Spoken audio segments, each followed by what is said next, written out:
On arrive à la clôture de votre exercice comptable, vous venez de recevoir votre bilan et votre compte de résultat, et il est probable que vous ne regardiez que votre résultat. En tant que cabinet comptable, on doit quand même vous alerter sur l'importance des capitaux propres. Pour comprendre les capitaux propres, il faut d'abord s'intéresser à la structure du bilan. Vous allez avoir l'actif et le passif. Alors à l'actif, on retrouve les immobilisations, c'est-à-dire tout ce que vous avez dans votre patrimoine, vos immeubles, votre fonds de commerce, vos marques, les logiciels, les brevets, les titres de participation. Vous allez avoir aussi les stocks, les créances clients et votre trésorerie. Tout ça, ça vous fait un bloc qu'on appelle l'actif. En face, vous allez avoir le passif.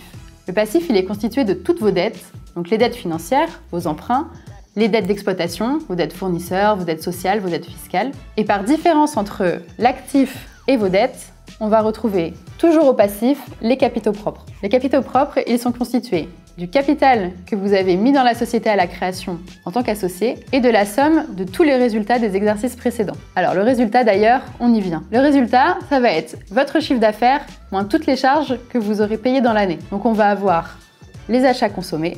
Votre chiffre d'affaires moins tous ces achats-là, ça va vous donner votre marge. Donc d'ailleurs, attention à la marge, c'est avec des variations qu'on identifie parfois du travail dissimulé. Ensuite, on va enlever toutes les charges fixes de fonctionnement.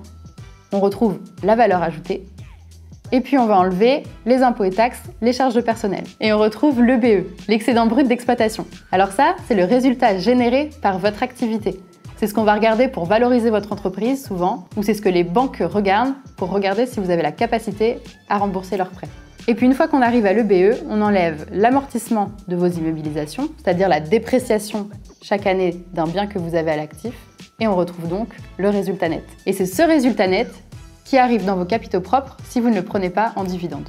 Donc la somme de ces résultats qui sont injectés dans vos capitaux propres, on vous a dit qu'il fallait y faire attention. Et oui, pourquoi? Parce que si vos capitaux propres diminuent trop fortement, vous pouvez vous retrouver à devoir faire une démarche auprès du greffe pour leur justifier que vous êtes capable d'assurer la continuité d'exploitation de votre entreprise. On arrive dans cette situation quand vous avez accumulé des résultats négatifs. Par exemple, vous avez injecté 10 000 € de capital à la création de votre entreprise, vous faites un résultat de moins 6 000 €, vous arrivez à des capitaux propres de 10 000 moins 6 000, 4 000 €. Et 4 000 €, c'est inférieur à la moitié de vos capitaux propres. Donc dans ce cas-là, vous avez une démarche à faire auprès du greffe.